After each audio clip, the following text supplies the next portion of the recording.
Oke, Mbak Leta, mungkin bisa tolong diceritakan kepada teman-teman yang ada di dalam link ini, dulu latar belakang iman Mbak Aleta seperti apa, kegiatan-kegiatan yang dilakukan di dalam iman yang sebelumnya.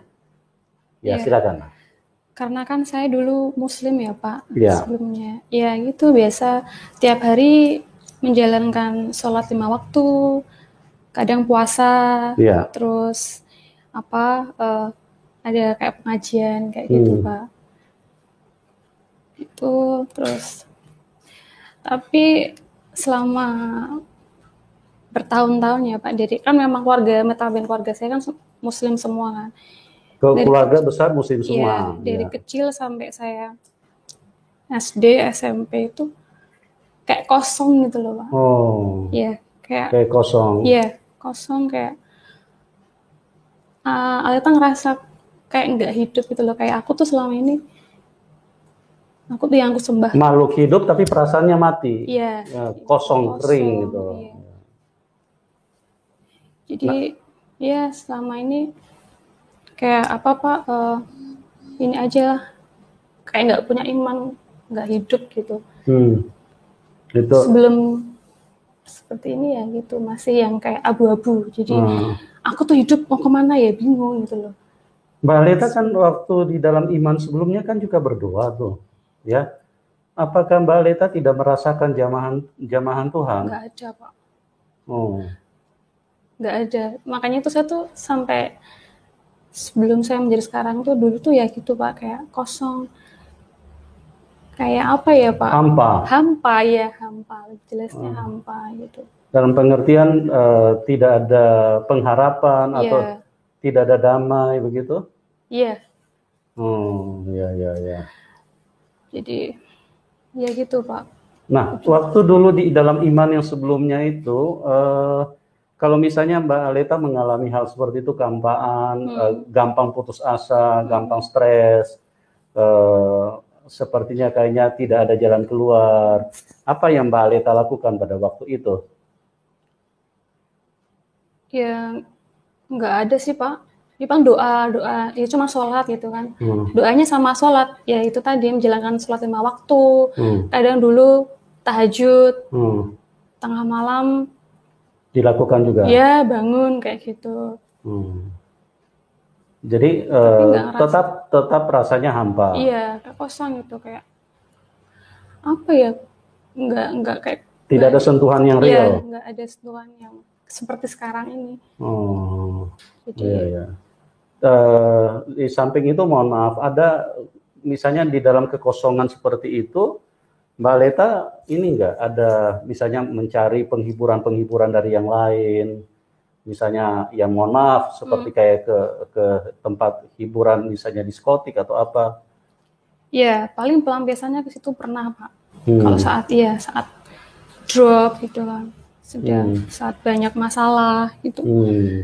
Itu kan karena lingkungan teman-teman kerja juga Pak. Kadang sempat pernah larinya ke situ ke klub malam. Tapi ya udah setelah sudah ngelakukan itu ya udah habis itu kosong lagi. Kayak gitu kan cuman kayak sementara, nanti ya sedih lagi gitu. Ya jadi cuman istilahnya pada saat kita ada di tempat itu kita sepertinya kayaknya lupa sejenak ya terhadap beban masalah ya. Iya Pak. Iya. Oke.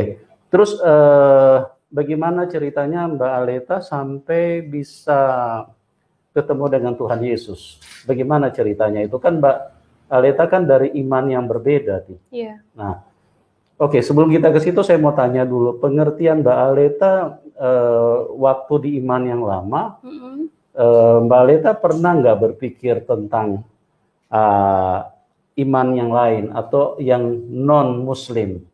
Pernah nggak Mbak Aleta berpikir? Dulu sempat, sebenarnya saya sudah pernah penasaran sih sama Yesus Kristus siapa. Gitu. Kok kayaknya mereka tuh orangnya kok orang-orang gereja itu pada ini ya sering berbagi kasih sama orang-orang yang kurang mampu. Dulu kalau lihat sering lihat orang di pinggir jalan kadang ada bagi-bagi gitu, kok mereka ini ya baik banget gitu. Iya.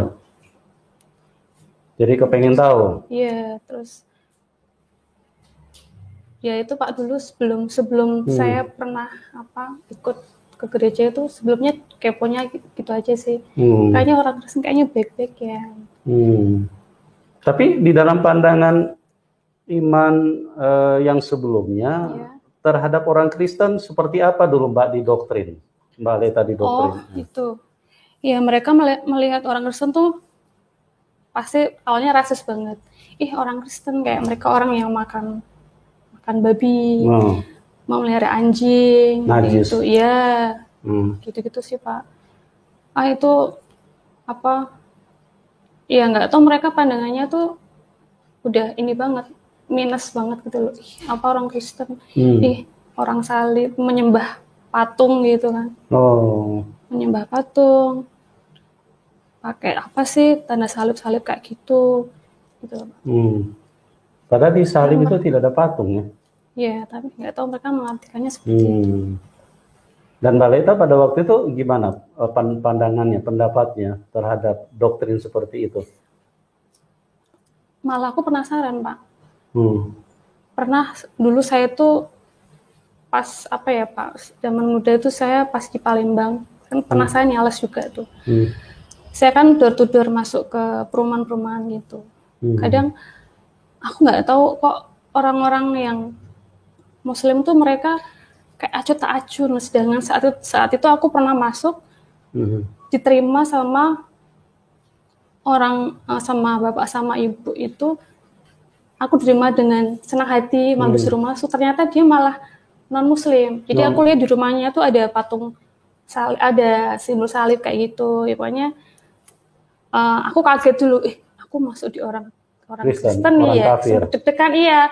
Tapi puji Tuhan malah mereka tuh menerima aku apa adanya gitu. Walaupun dulu tuh saya kadang pakai kayak shell gitu. Iya, bukan kerudung yang gitu sih, shell gitu kan. Dia tahu aku orang Muslim, tapi aku yang diterima dengan senang hati, dijamu lah gitu. Tidak dibeda-bedakan. Iya, malah saya di Kepon ditanya, orang Jawa gini-gini sampai sini. Malah mereka tuh kan nerima saya tuh dengan tulus gitu loh.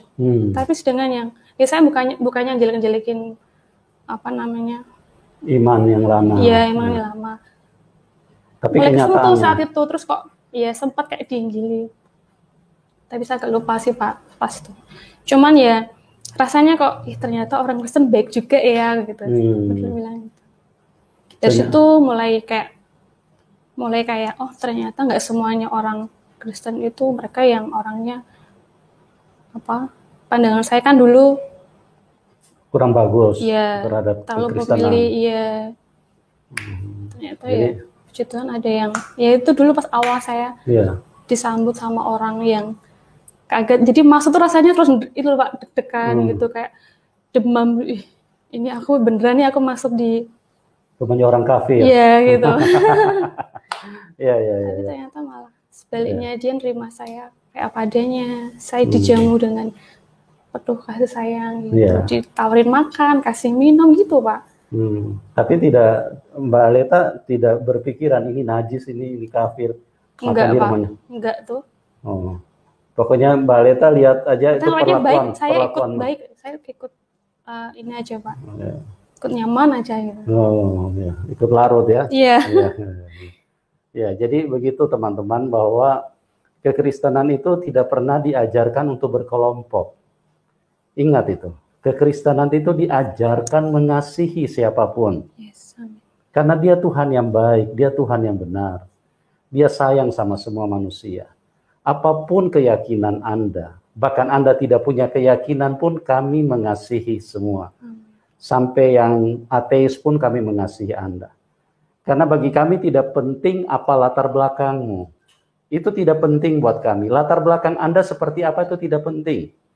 Tapi yang menjadi penting buat kami adalah perintah Tuhan, kasihilah sesamamu. Itu yang luar biasa. Dan itulah yang ternyata ditemui oleh Mbak Aleta pada waktu dia masih di dalam iman yang sebelumnya.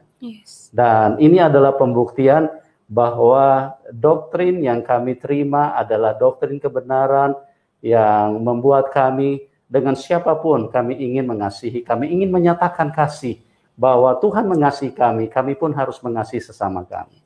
Oke, Mbak Leta mungkin bisa diceritakan sedikit bagaimana Mbak Leta sampai bisa mengenal Tuhan Yesus, lewat peristiwa apa? Awalnya saya dulu pernah Pak bertemu sama seseorang, ya dia gembala Tuhan juga. Ya dari situ ya Aleta mulai diajak, awalnya ini dulu sih saya diinjili dulu ya, mengenal firman lewat ya suruh baca-baca dulu gitu. Kadang dikasih dikasih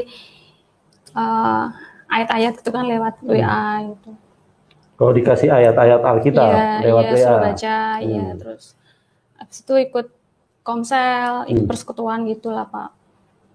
Terus ya. Tapi tidak ada penolakan di dalam. Mbak Leta kan imannya kan berbeda. Iya, tapi saya ini aja Pak, ngalir aja gitu. Malah justru saya tuh penasaran. Ketika baca berapa ayat tuh ya, tuh malah Aleta tuh makin penasaran, makanya kok ini ya, kayak baca itu adem gitu loh. Ada kuasa Roh Kudus yang bekerja. Amin. Ya. Mungkin Pak. Nah, setelah itu terus mulai diajak ke gereja berapa kali, 2 kali, 3 kali. Situ aku belum ini Pak, belum begitu kerasa Roh Kudus itu apa ya, awalnya gitu bingung. Kok sampai kadang orang sampai dia jatuh pingsan gitu. Aku itu pada kenapa ya Tante? Oh itu karena apa itu namanya? Kuasa Roh Kudus. Iya, kuasa Roh Kudus. Awalnya aku takut. Kok bisa ya? Terus tantenya bilang nanti kamu lama-lama juga akan bisa seperti mereka, gini-gini. Awalnya gitu. Terus next ikut ibadah lagi. Terakhir tuh saya di GBIKA Solo. Nah di sana kan kita KKR gede Pak. Itu saya baru bener-bener bisa ngerasain itu. Saya sampai pingsan Pak. Ya maksudnya enggak yang pingsan. Ya sampai jatuh ya lemas banget. Itu apa? Aku sampai dibangunin tuh sama tantenya itu. Dari situ itu aku udah berapa kali ikut ini sih Pak. Yang di Semarang udah sering ke gereja Semarang. Terus itu paling jauh pas itu aku ke ibadahnya ke GBIKA Solo itu. Di sana itu benar-benar aku ngerasain kuasa Roh Kudus luar biasa. Setelah dari situ itu aku udah dibaptis sih Pak ya. Sudah dibaptis. Jadi memang ya maaf agak keloncat. Pas ke Solo tuh sebelumnya sudah dibaptis di sini, di Semarang. Ya itu setelah itu aku ngerasain kayak Tuhan tuh hidup di aku gitu loh. Jadi setiap perjalanan kemana tuh kayak Tuhan tuh apa ya, deket banget gitu loh rasanya. Kayak kalau misalnya aku mau bandel dikit, Tuhan tuh kayak negur aku. Gitu. Dari situ aku dulu aktif banget Pak, mulai ikut ibadah tiap minggu, sampai ke Solo itu. Nah mulai dari situ sampai sekarang Pak.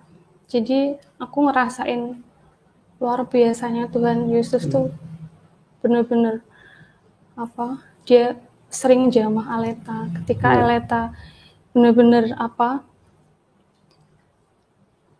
ini bukan butuh ya Pak, kan memang Aleta kan ya sekarang dikit-dikit doa gitu. Tuhan tuh sering ngomong bahwa apa, kayak Tuhan tuh ngomong kamu nggak sendiri, kamu sekarang nggak sendiri gitu loh. Jadi kalau ketika Aleta nangis, ada masalah gini-gini, kayak Tuhan selalu memberi kekuatan.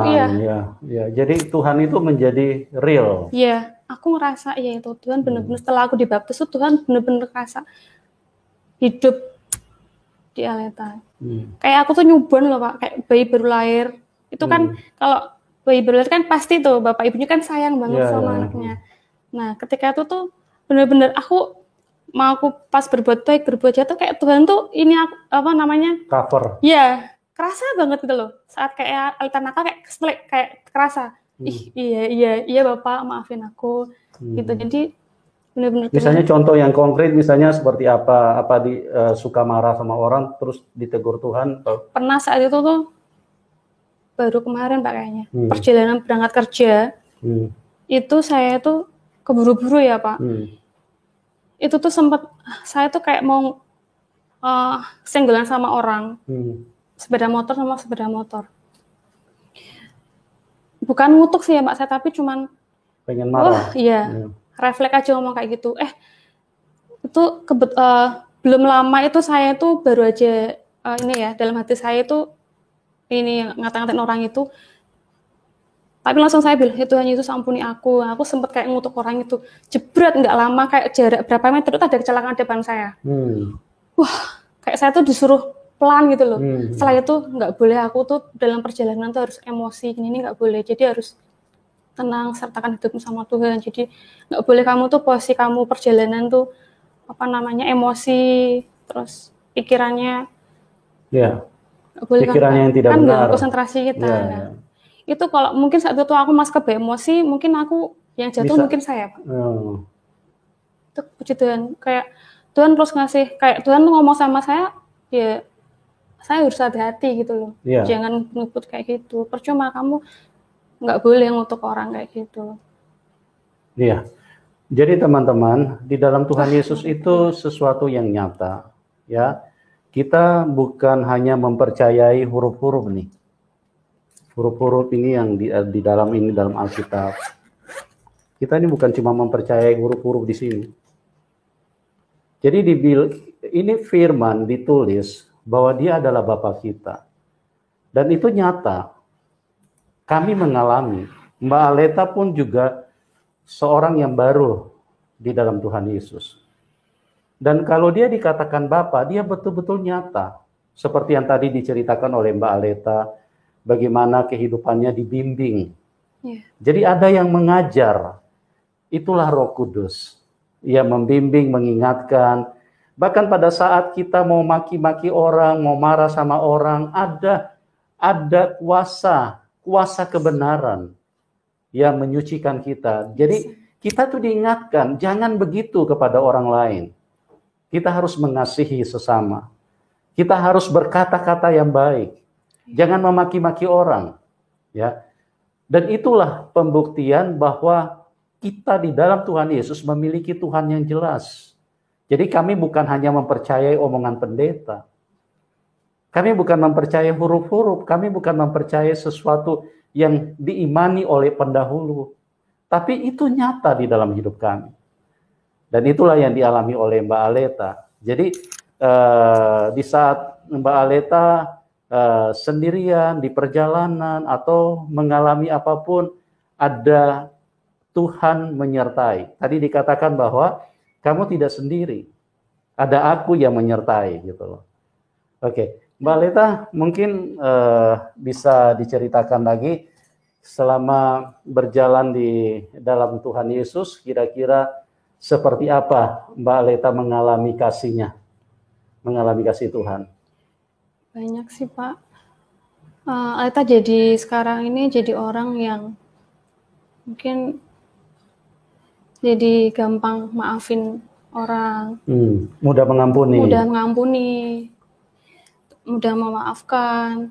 Terus nggak gampang marah kayak dulu. Terus apalagi ya Pak ya, aku ngerasain Tuhan juga berkati aku dalam segi hal pekerjaan juga. Kayak makin ya untuk saat ini Tuhan berkati aku dalam segi hal kerjaan ini, kan aku jadi ya lancar lah Pak, nggak kayak yang dulu-dulu. Aku rasanya Tuhan pakai aku terus, walaupun ya gini kadang capek, tapi ya udah ya nggak apa-apa, ini kan memang satu perjalanan hidup ya. Nah, bagaimana dengan sukacita Mbak Aleta? Kan di dalam perjalanan hidup kita ini kan kita tidak luput dari namanya tantangan, misalnya seperti di tengah jalan bisa terjadi kesalahpahaman dengan orang di kantor, terjadi kesalahpahaman. Nah, itu bagaimana dengan sukacita yang ada di dalam diri Mbak Aleta sejak ketemu Tuhan Yesus? Apakah itu hilang dengan sendirinya atau bagaimana yang Mbak Aleta rasakan semenjak percaya Tuhan Yesus? Maksudnya Tuhan ini kebaikan Tuhan gitu. Ya Nggak, banyak. kira-kira sukacitanya apakah menghilang? Mbak Leta, enggak, justru makin apa Pak? di tengah-tengah tantangan, di tengah-tengah emosi, bagaimana sukacita Mbak Leta? Misalnya ada orang yang berbuat sesuatu yang tidak menyenangkan hati, tidak sesuai yang diharapkan, apakah bagaimana Tuhan menghadirkan sukacita itu di dalam? Ini kemarin ya Pak, pernah saya ada customer, itu dia dari awal tuh sudah apa Pak, omongannya itu kasar gitu loh, kasar. Tapi saya awalnya nggak tahu kalau ternyata setelah endingnya tuh ternyata kita sama-sama anak Tuhan dan saling memaafkan. Tapi sebelumnya itu tuh bapaknya tuh yang omongannya tuh yang apa, kaku terus agak kasar lah. Dari awal kan ya namanya saya perempuan ya Pak, saya jarang dimarahi sama papa mama saya, tapi dia orang lain yang apa, agak kasar. Iya kasar, terus minta dilayani tapi nggak sabar gitu lah. Giliran kita mencoba untuk ngasih barang itu ke bapaknya, tapi bapaknya tuh yang apa, dia kayak udah dikasih barang tapi memang kita kan nggak tahu ya Pak, pasti kan ada sedikit cacat. Dia nggak sabar langsung, wah ini barangnya jelek ini, saya mau yang baru gitu. Nggak bisa ngomong yang slow gitu loh Pak. Dia gitu loh, terlalu kasar sih menurut saya. Saya udah kerasa, aduh ya Tuhan ini orang kasar banget gitu. Iya Pak, sabar ya Pak, baru kita mau ambilin, tapi masih ada tuh Mbak. Mungkin ya Pak, loh kok mungkin tadi bilangnya masih ada Pak, saya cek gudang dulu ya, terus saya telepon ke gudang Pak, ternyata barangnya kosong. Nah setelah itu saya aduh ini apa bakal perang nih ya gitu kan. Terus saya akhirnya bilang, aduh Pak mohon maaf, ternyata barangnya kosong, tinggal tadi di gudang satu sama yang display. Mbaknya di mana? Kok ngomongnya nggak jelas? Saya dimaki-maki kayak gitu. Terus sama teman saya, ya kita cuma diem aja. Mohon maaf ya Pak, gini-gini, dia nggak sabar gitu Pak. Akhirnya Pak, oke, kita tuh hanya sales Pak, tapi tolong hargain kita Pak. Kita juga punya perasaan, kita manusia biasa. Terus Bapak, saya kan refleks Pak, saya nangis. Aku refleks Pak, saya nyebut Tuhan Yesus. Ya Tuhan Yesus, salah saya tuh apa Tuhan? Aku udah melayani Bapaknya dengan baik. Pak, saya tuh salahnya apa? Pak, kok jenengan bentak-bentak saya gitu. Nah, ketika saya nangis, Bapaknya tuh langsung diem, yang tadinya tuh ekspresinya kayak garang itu loh Pak. Ya saya nangis, langsung dia auto diem, malah terus kayak dia merasa bersalah. Akhirnya dia diem, kan dia anak, suami, sama istri. Yang anaknya tuh laki-laki. Nah, ketika saya nangis, kan auto ya Pak saya. Terus saya ke belakang tuh ke counter, ternyata bapaknya tuh keluar, dia telepon SPM saya, partner saya Pak, ditelepon tuh. Lah aku udah nggak kuat Pak, aku nangis terus tuh, aku nangis, akhirnya aku balik lagi ke stand. Saya bilang, Pak ini gimana ya Pak, saya mohon maaf Pak, adanya kita barangnya seperti ini. Terus bapaknya, ibunya dulu kan bapaknya keluar tuh lagi telepon teman saya. Terus ibunya, Mbak, mohon maaf ya Mbak, nah tadi bapak emang agak kasar. Terus oh ya enggak apa-apa Bu. Terus anaknya itu juga diam. Akhirnya bapaknya datang. Langsung dia auto megang pundak saya. Mbak, maafin bapak ya. Saya kaget. Oh iya Pak, sama-sama. Maaf ya Mbak, tolong maafin saya. Kalau jenengan nggak maafin saya, itu malah saya jadi dosa besar Mbak. Ya Mbak ya, maafin saya Mbak. Jangan ada kepahitan ya Pak, kita sama-sama anak Tuhan. Wah saya langsung, Tuhan, ketika aku ngerasa kayak Tuhan tuh benar-benar jaga aku Pak. Iya. Oh iya, nggak apa-apa Pak, sama-sama. Saya mohon maaf juga ya Pak kalau pelayanan saya kurang bagus. Enggak, memang saya agak reveal Mbak. Saya mohon maaf, saya tuh orangnya soalnya perfect banget gini-gini nih. Akhirnya udah nggak apa-apa itu aja Mbak, tolong dibersihin ya Mbak. Tapi puji Tuhan, aku langsung ketika itu tambah nangis Pak saya. Nangisnya karena saya tuh nggak nyangka bapaknya secepat itu dia bisa terkendali. Iya. Puji Tuhan. Akhirnya mereka anak dan suaminya, istrinya, mohon maaf sama saya juga Mbak, mohon maaf ya karena memang suami saya orangnya agak real ini bahasanya kayak gitu. Itu terakhir saya ngerasain itu benar-benar luar biasa Pak. Kuasa Tuhan ada di dalam. Haleluya. Jadi begitu teman-teman ya, di dalam Tuhan Yesus itu ada pengendalian ya. Baik si Bapak yang tadi yang diketemu oleh Mbak Leta, dia juga pada saat teringat kepada satu nama, yaitu nama yang berkuasa, nama Tuhan yang sudah menyelamatkan kita, nama Tuhan yang sudah mengampuni kita, auto refleks, dia pun juga jadi sadar, bahkan dia minta maaf. Jadi ada kendali di dalam Tuhan Yesus. Tapi kalau kita di luar Tuhan Yesus, emosi kita menjadi-jadi. Ya, kita bisa menuntut, bahkan menginginkan orang lain dirugikan. Kita bahkan bisa menginginkan hal-hal yang lebih, bahkan bisa merugikan orang lain, bisa mencelakakan orang lain, bisa membunuh orang lain.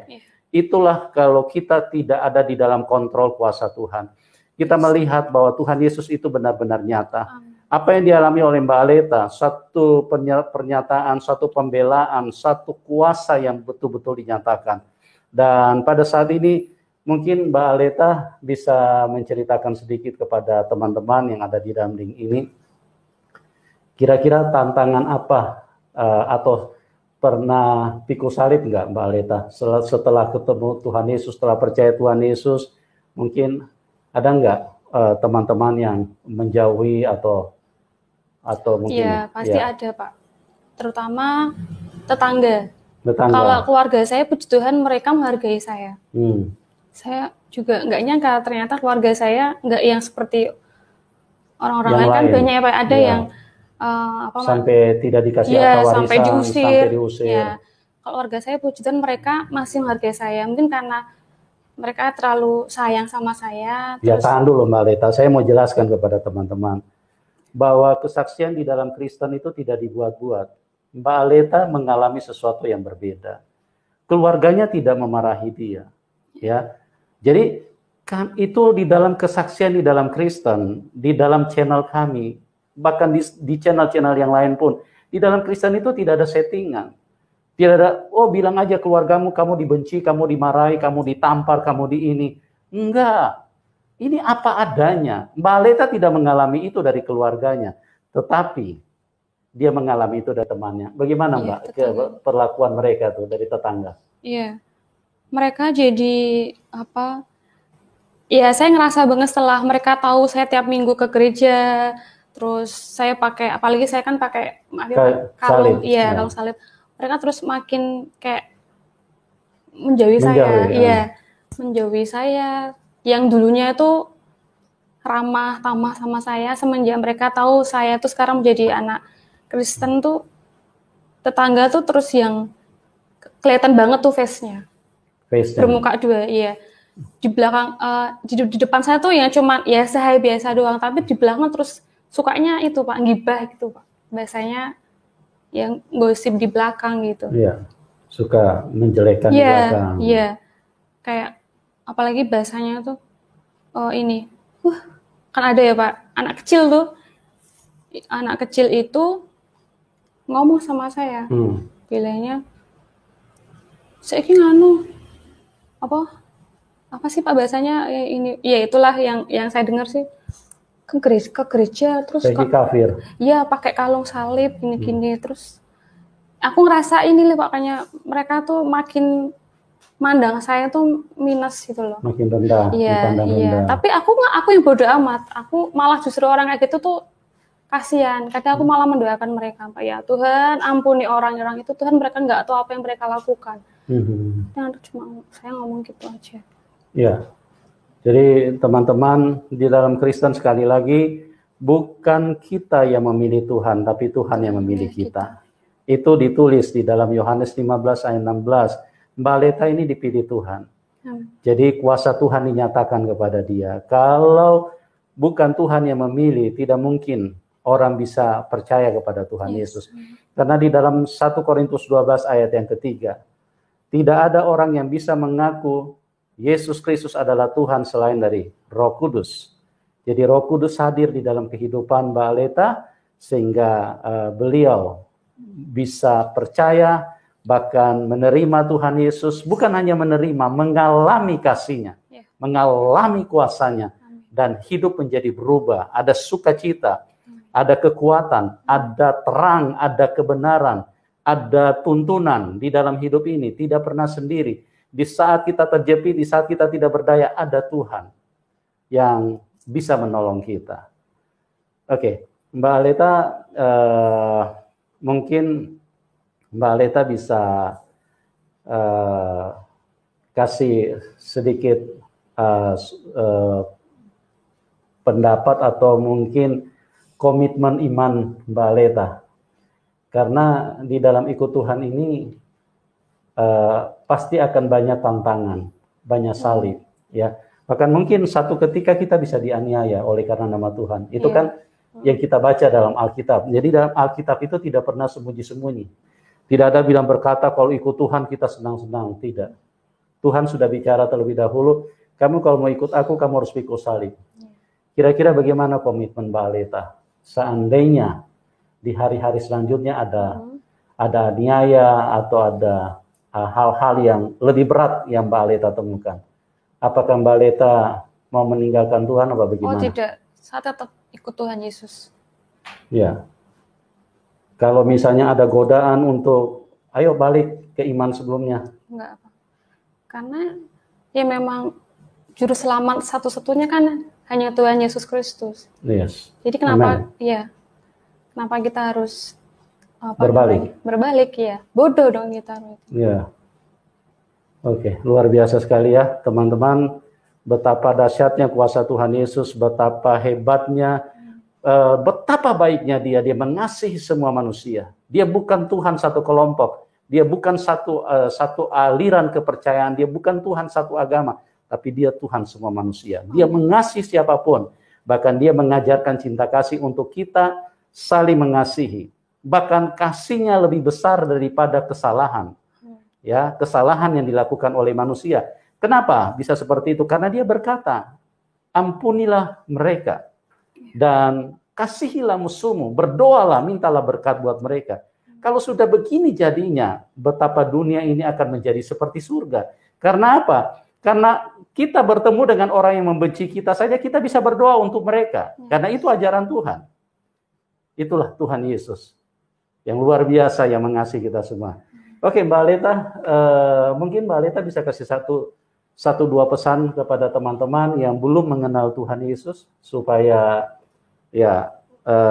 Mbak Leta berbagi kasih apa yang Mbak Leta alami. Mungkin bisa kasih pesan satu dua kata apa Mbak Leta mau pesan kepada orang-orang yang belum kenal Tuhan, seperti apa kira-kira? Buat orang-orang yang belum mengenal Tuhan Yesus, aku berharap semoga kalian jangan ragu-ragu. Jangan ragu-ragu untuk mencari Tuhan, mencari Tuhan. Kebenaran ya. Ya, karena memang hanya kepada Yesus Kristus lah hidup kita akan terselamatkan gitu. Yes. Hanya melalui Bapa kita satu-satunya yaitu Yesus Kristus aja yang kita akan hidup gitu loh. Kita akan diselamatkan. Amin. Ya, selain itu nggak ada yang bisa selamatin kita gitu. Ya. Hanya Dialah Bapa yang setia dan adil. Amin. Tanpa melalui Tuhan Yesus, hidup kita akan mati. Kita nggak akan diselamatkan. Iya. Amin. Itu Pak. Ya, jadi begitulah teman-teman. Di dalam hidup ini ada dua kekuatan yang menghampiri manusia. Satu kekuatan Tuhan yang mengasihi, yang begitu baik kepada manusia. Satu kekuatan iblis yang begitu jahat, yang terus menghadirkan kebencian, terus menghadirkan amarah, terus menghadirkan kejahatan. Manusia saling membohongi, manusia saling menjahati, manusia saling merugikan. Karena itu adalah perbuatan iblis. Tuhan tidak dua. Tuhan itu hanya satu, kebenaran itu hanya satu. Oleh sebab itu, pastikan dirimu bahwa engkau telah berjumpa dengan kebenaran, engkau telah berjumpa dengan kebaikan, engkau telah berjumpa dengan Tuhan yang benarkannya, karena hanya Dia yang bisa menyelamatkan kita. Kisah 4 ayat 12, di bawah kolong langit ini tidak ada nama lain yang olehnya manusia bisa diselamatkan kecuali di dalam nama Tuhan Yesus Kristus. Ingat, kita masih tinggal di bawah kolong langit, kecuali Anda sudah tinggal di luar kolong langit, baru Anda boleh berkata bahwa saya bisa cari selamat sendiri. Di bawah kolong langit ini firman Tuhan kisah 4. Tidak ada nama lain yang olehnya manusia bisa diselamatkan kecuali hanya di dalam nama Tuhan Yesus. Amin. Dan Yohanes 14 ayat 6, akulah jalan kebenaran dan hidup. Tidak ada seorang pun yang bisa sampai kepada Bapa kecuali melalui aku. Oleh sebab itu, pastikan dirimu tidak ada seorang pun. Mohon maaf ini teman-teman.